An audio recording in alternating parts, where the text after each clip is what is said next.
প্রিয় বন্ধুরা, আশা করি আপনারা সকলেই ভালো আছেন। আমরা সবাই জানি আমাদের এই ক্ষণিকের রংতামাশার জীবন একদিন অবসান ঘটবে।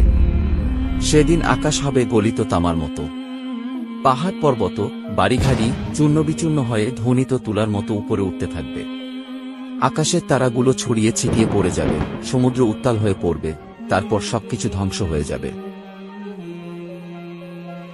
এরপর আমাদেরকে কবর থেকে তোলা হবে।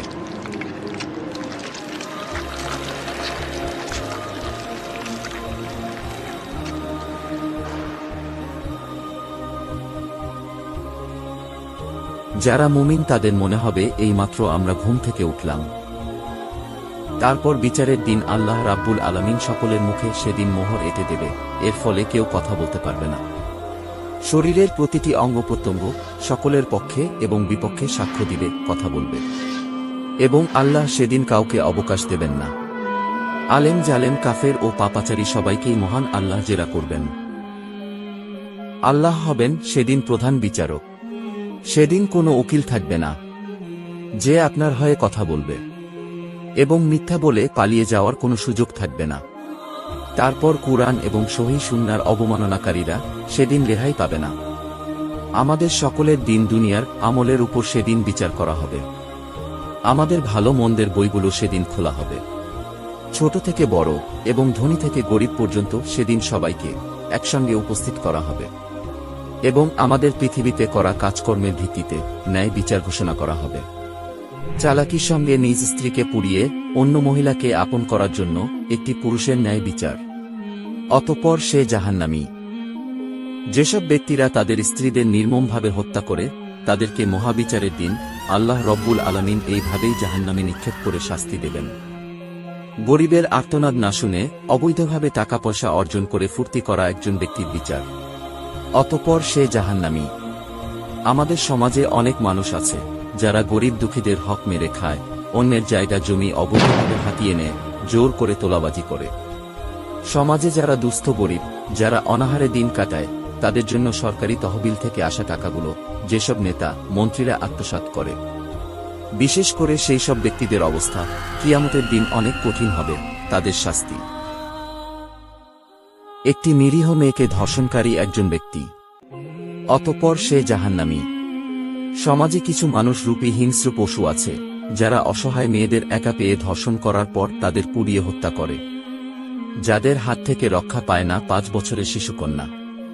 কিয়ামতের দিন আল্লাহ রব্বুল আলামিন সেই সব নরপিশাচদের জাহান্নামে দিয়ে দেবেন, আর তাদের ডাক হবে কুকুরের মতো।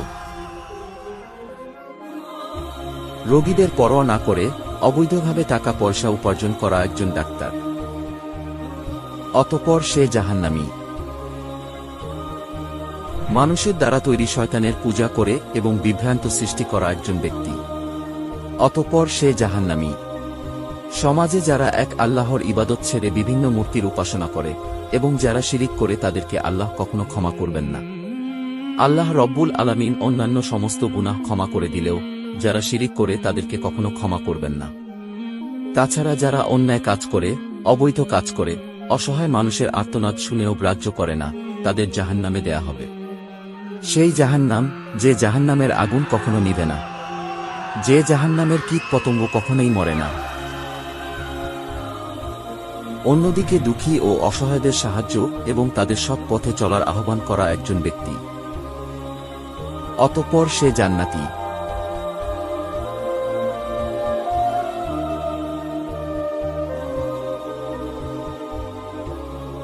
একজন মহিলা যিনি গরিব হলেও আল্লাহর প্রতি সন্তুষ্টি এবং তার ইবাদত করে, এবং তিনি সর্বদা আল্লাহর আদেশ পালনে সক্ষম। অতঃপর সে জান্নাতি।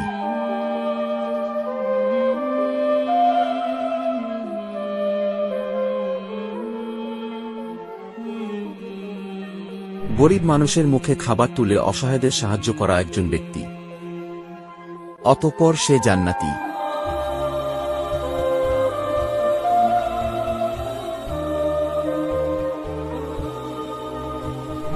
আল্লাহর বাণী শুনে এবং মনের মধ্যে আল্লাহর প্রতি ভয় জাগিয়ে তার কাছে ক্ষমা প্রার্থনার মাধ্যমে সৎ পথে ফিরে আসা একজন মহিলার বিচার।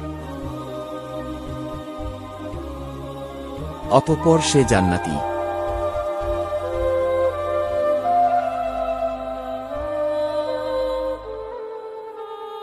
সব পথে এবং অন্যায়ের বিরুদ্ধে আন্দোলনকারী একজন যুবক, যে দেশ ও সমাজের উন্নতির জন্য এবং মানুষের ভালোর জন্য নিজের জীবনকে উৎসর্গ করে দিয়েছে। অতঃপর সে জান্নাতি।